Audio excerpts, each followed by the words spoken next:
on today's show, we have Heather Jones. Heather, thanks so much for taking the time when chatting with me. Of course. Thank you so much for having me. Yeah, so te- go ahead and tell our viewers and listeners a little bit about yourself, your background, and what you do. Absolutely. A little bit about my background. I actually started out inside the music industry at CCM as an artist. That was, however, about 10 years ago. I toured a little bit. I released a couple albums. It was great. And then I moved into worship leadership. I worked for a church for a few years. And then after that, really moved into artist management and tour management. And that's what I've been doing consistently for the last almost 3 years. So as of recently, I've been doing a lot of touring, but on the management side of things. And then as of just a couple months ago, the Lord really just challenged my heart to release some music again. And here we are. Yeah. So what were some of the artists or groups that you grew up listening to that inspire you now? Absolutely. So this is a little bit of a deep cut, and I'm sure you know who it is, but if I'm being completely honest with you, Phil Keggy. Do you know hmm Phil? He is truly one of the best guitar players, songwriters that I know and heard, and he was a lot of what inspired me to write growing up. Like if you Okay. think of who I listened to the most, it was Phil. Okay. Yeah. Now, is some music something like you said? You know, you were an artist about 10 years ago, but is that something that you've always dreamed of? Is putting music out there, or You know, that's a great question. Yes and no. Um, I have a hard time, just to be completely vulnerable with you, I have a hard time with vulnerability. So whenever I started writing music, I recognized that there's a lot of vulnerability inside of that. And that's a lot of the reason why the Lord has been very active in asking me to pursue it. So, yes, I love writing music. Yes, I've always wanted to write music and sing it and play and tour. But no, I haven't always wanted to in the sense of feeling comfortable to. It's always been something that I've honestly had a little bit of aversion to just because it feels uncomfortable. But I do love it. yeah? Yeah. Well, tell us about your single that you just released like a week or two ago, "The Streets of Gold." Yeah, Streets of Gold is such a beautiful step of faith for me. There's a couple things about it that I really love and want to point out. The first thing is that it's a 5 minute long song, which by the nature of the music business is just far too long of a song to release as a single. But something that really hit my heart, one of the reasons why I didn't change that was because for me, it's a prayer. It is an act of seeking the Lord, and actively seeking the Lord inside of the song. And by all standards, 5 minutes is not a lot of time to be in prayer, but sometimes it's hard to set aside that time. So, Streets of Gold has been a really beautiful moment for me to sit back, spend time with the Lord, and then I hope that it's that encouragement for other people too. Mm. Yeah. Now, so you wrote this song? Like who was the people that um, I guess what's the word, pioneered behind you, helped produce it, and things like that? Absolutely. So I did write this song. This was entirely written by me. My producer, his name is Chris Ye. He is incredible, and he produced the whole thing. Yeah, he's been an absolute wonder to me. Hmm. Yeah. What about okay? So we were doing some digging and we saw another song released around Valentine's Day called "Felt Perfect," Yeah. but it was by another name, Ren. So is that so? What's going on with that, and what's that song about? Absolutely. So there is a little bit of a duality existing within the music that I so I very much want to represent all the music that's going to be released under Heather well, that falls under that CCM bracket. And then everything that I am writing and releasing under Ren isn't necessarily associated to a CCM musical brand. So Ren is my middle name, first of all. So that's where that name Okay. comes. So Heather's very CCM, Ren is very whatever comes out creatively, which is kind of fun because then there's not that box to be put in. So to tell you a little bit about the song, it really is just a silly little love song. It really is. And I wrote it and I showed it to Chris, my producer. And we were kind of going for Laney vibes, which was kind of fun to write around. And it was a challenge for both of us in that neither of us have really gone that direction before. Mm. But released it and it was just so fun. And we wrote it a couple weeks. I wrote it, but he produced it a couple weeks prior to Valentine's Day. And I looked at him, I was like, man, we can't let this go by. Like, the timing is so right. It's Yeah. a little love song. Valentine's Day is coming up, so let's just go for it. And we There did. you go. Yeah. So, it just depends on artist to artist. When it comes to writing, a lot of artists will just have voice memos in their phone. Some artists will just sit in a room or a house and be inspired, or just different things in their life will inspire them to write songs. So how does that look for you? How does that writing process? Yeah. It goes every which direction for me. There's not just one there's not one motive behind it. There's not one way to do it. Sometimes I'll be in my car and I'll go, ooh, that's a good idea. And I'll start recording a voice memo. I'll go that direction. I'll come home, sit at the piano and write the rest of it. Sometimes I'll be praying and have a great idea and start writing during prayer. It really just, sometimes I'll hear a line that somebody just speaks and go, oh, that would be great in a hook. And then go write the hook. So I've gone every which direction. I've definitely written some songs on some planes and I've, been in bed at 2 a.m. and sit up really quick and write a song. So yeah, inspiration can come from anywhere, truly. Sure. Well, what we like to do with first time guest is get to know you a little bit more. And so we title it Favorite Things. I'm going to give you a word and you just tell me your favorite thing in that category. Okay. All right. First one, what is your favorite food? Italian, anything Italian. Honestly, noodles. Noodles. Yep. We had the guys from Focus on the Family here a few weeks ago, and we asked them this question, and he said butter noodles and bacon. We were like, oh, all right. Honestly, I respect it. I respect it. Yeah, I have in my house, I like to sometimes do midnight pasta, which is kind of unhealthy just in principle. But there's something about it, man. At midnight every night, I suddenly crave noodles, so I make midnight Now, pasta. do you make your own pasta, or you just do do. box? I make pasta. Yeah, homemade pasta is so much better than boxed. I so agree with you. And then homemade Alfredo, and I do that too. I'm a big Alfredo girly. I will not use store-bought Alfredo. Yeah. It's too easy to make at home. It really is. Yeah. Do you have a favorite movie? The first one that comes to my mind is Rocky. Okay. Yeah. The original or like part 20? The original OG Rocky, Sylvester Stallone. Absolutely. Is there a show that you like to watch or binge? There are several. The first one that comes to mind is New Girl or The Office. Okay. Yeah. The Office is our favorite, so yeah, you can't go wrong with it. Right. Do you have a favorite artist of all time? Favorite artist of all time? That's a really tough one, I don't, Jacob. I have no idea. I don't think I do. Okay. Yeah. Well, that's a first.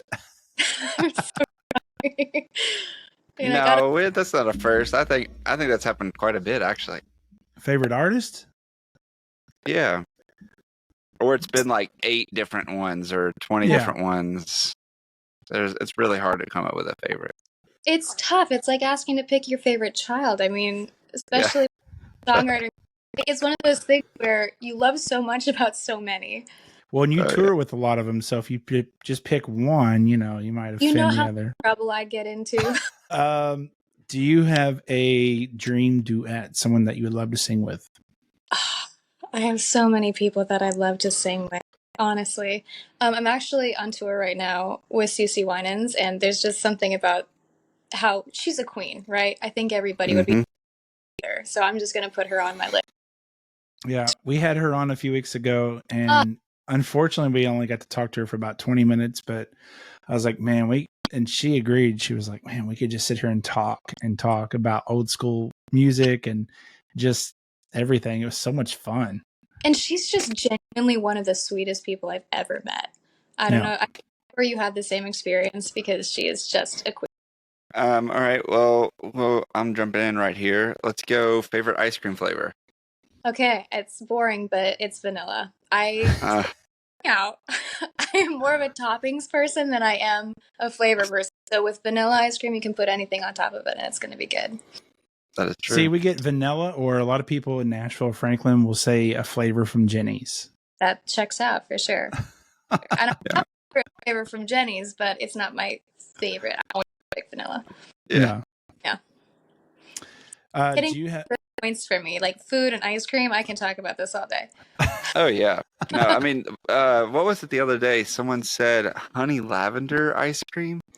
I was like, that was an odd one. I never heard that before. Yeah, I don't know who it was we were talking to, but yeah, honey lavender. You guys like do Enneagram stuff? Yes. Okay, so that sounds like such a 4 answer to me. I don't know who it is. Oh, I'm trying to think who it was, but it was funny because he said, oh, just like honey lavender. Like he was setting it up like it was going to be super basic. Like he was going to say vanilla. right. And then he said, it's just something like honey lavender. It was Kevin Quinn from Bunk yeah. or whatever. Yeah. I love that. Do you have a favorite podcast? Yours, obviously. There you go. She read the note. Oh, okay. I did my research good. Yeah.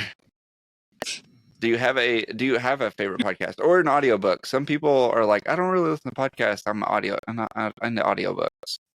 I am into neither. Okay. Hey, I actually, hilariously, and this is not to make either of you feel good, I have listened to your podcast more than I listen to any other podcast because I'm not a podcast person, but I love you guys.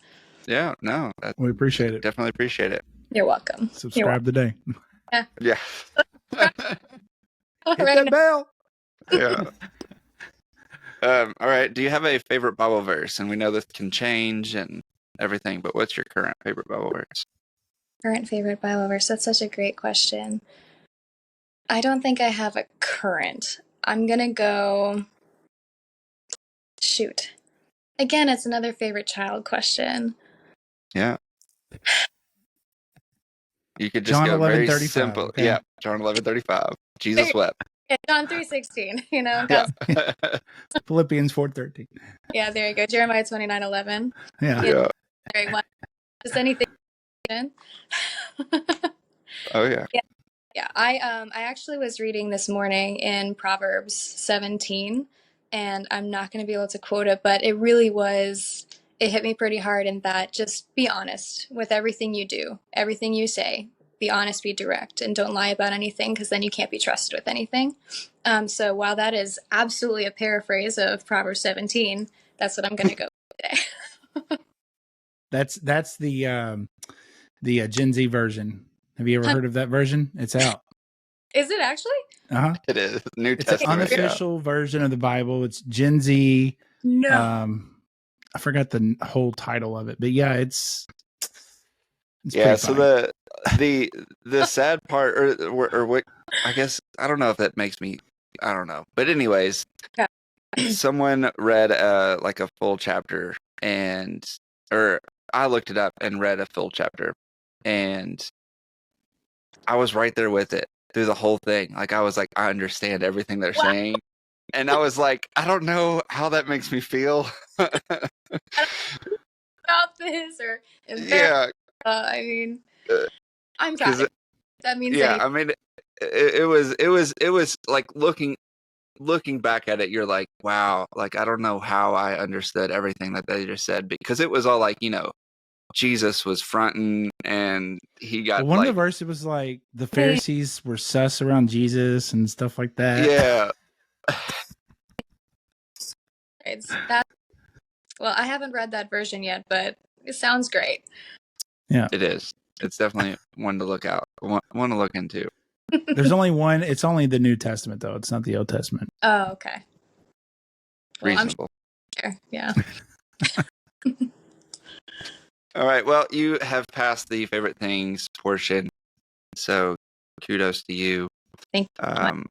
but moving on, what's next for you? How can our listeners keep up with you? We know it's Hey Heather Jones on Instagram, but what other avenues can fans keep up with you? That's so kind of you to ask. Yeah, Hey Heather Jones is my link everywhere, honestly. We're going by Heather for our music. More music will be coming out over the next few months, which is really fun. We're about to release a really good cover in April. What's the song? Or can you say? You know what? I think I'm going to tell you. Did you guys watch Prince of Egypt? Oh, yeah. Yeah. Is it Deliver Us? It's When You Believe. Oh, yeah. I know. So I'm really excited about that. We're going to release that in April, hopefully in the first. Is Cece going to sing it with you? Oh, wouldn't that be great? I know Whitney sings it, but I think Whitney and Cece sing it, don't they, in the movie? Whitney and Mariah Carey. Oh, Mariah Carey. Okay. I thought Cece was a part of that for some reason. No. Whitney and Cece were friends for sure, but oh yeah, on that project. Yeah, it's actually, I'm releasing it just by myself. Would love to release more versions with different duets for sure, but for now, just going to get it out there, and it really does sound good. Chris made it sound incredible. Thank you. I appreciate it. No, I'm joking. Yeah, it's Chris. Yeah. That's funny. Well, to wrap up, we'd like to see if you'd be willing to share something that God's been doing in your life recently that would help build our listeners' faith. I would love to share. This is something that happened actually about 2 years ago. Do you mind if I share that instead? Sure. Yeah. So I am one of my mission statements just as a person, as a Christian, as Heather, is just the idea that miracles happen in our lives every single day. And God actually very specifically wants to create miracles in our lives every single day. And a lot of that comes through prayer and the relationship that we have with Christ and being very present in that and being bold in our ask and in our faith. So about 2 years ago, I was TMing, but I was contract and freelance, so I didn't have a full-time job, wasn't consistent in work, was living in an apartment with a couple of roommates, and it was just one of those things where I could make rent, but then I didn't know if I was going to make next month's rent, and it was summer, and as you guys know, like, during summertime there are festivals, but if you're not like contracted with an artist, then it's like, are you working? It's just kind of a tricky business during the summers in particular. So I was spending a lot of my time, and this sounds so hyper Christian, I promise it's not meant to, but I was spending much of my time like just praying and reading, and I quite literally had nothing else to do because I had no job, so I had no money to spend, so where was I gonna go? So I was just sitting in my apartment praying all the time.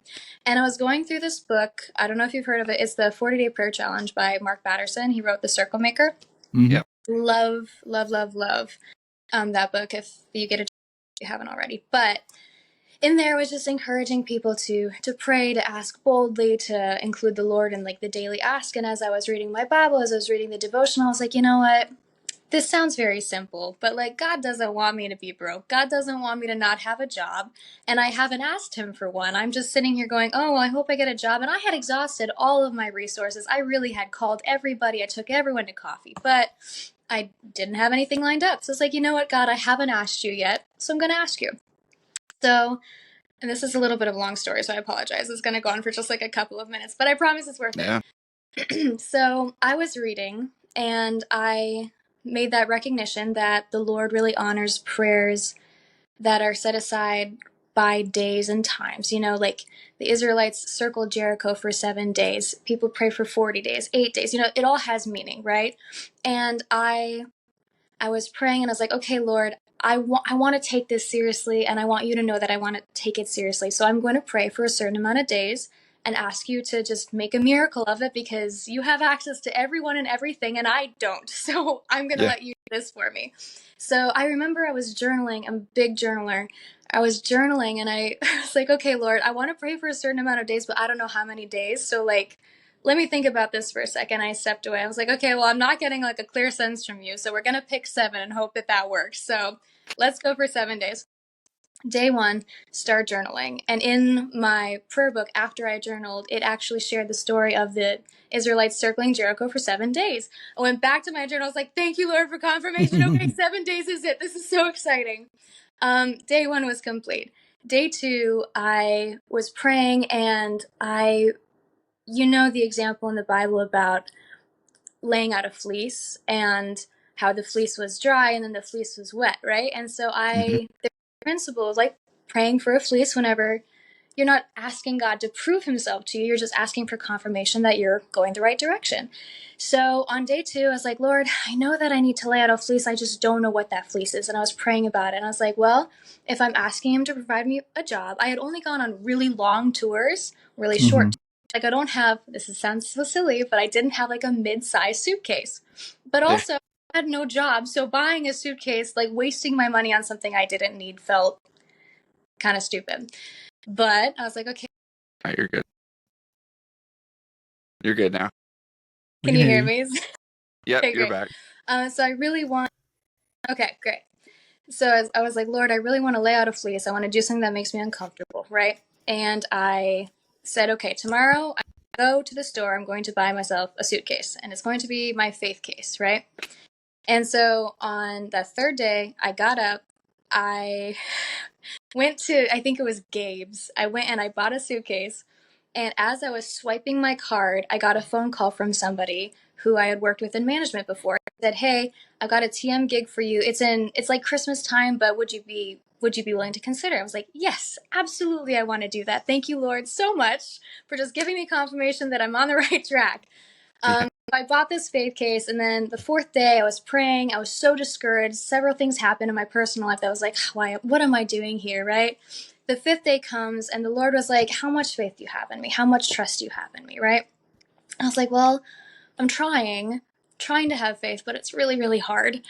And he said, well, you need to do something that allows you to experience this faith with me. So I went to my roommate and I said, I think I'm supposed to pack this suitcase. I don't know why, but I think I'm supposed to pack this suitcase and just trust that the Lord's going to send me somewhere. She said, okay, that does sound a little crazy, but you do you. And so the 6th day I wake up and I say, Lord, today's the day. I'm going to pack my suitcase. I believe for big things. I believe for miracle day 7, right? And I went to have coffee with some friends. While I was at coffee with my friends, some person that I had not spoken to in 4 years called me and said, hey, I recommended you for a TM gig, but the trick is like they need you to be on the bus in 4 hours. Can you do that? I was like, absolutely I can. My suitcase, I literally told him, I was like, dude, my suitcase is already packed. like literally. Yeah. So I went home, got my suitcase, just like praying prayers of thankfulness, picked things up, got on literally 6 hours later, I was on a bus on the way to Chicago.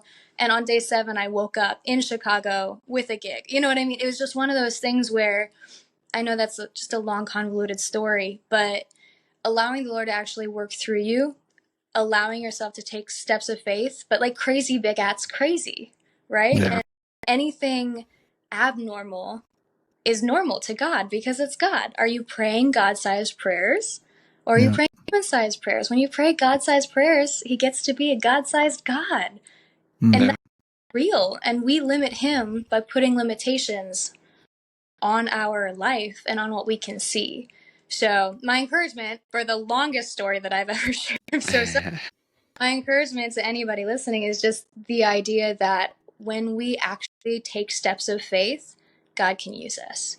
He wants the step with us. He wants the relationship, and that's what it really is about. Yeah.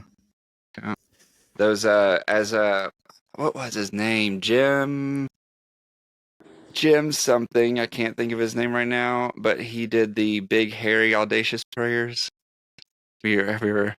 I don't think I have, but I love there's a thing that he wrote in Jim Collins or something like that. Okay. That it was a big, hairy, audacious prayers, and it's kind of like that same circle maker, Mark Batterson type situation, but it's all about that. So but fun.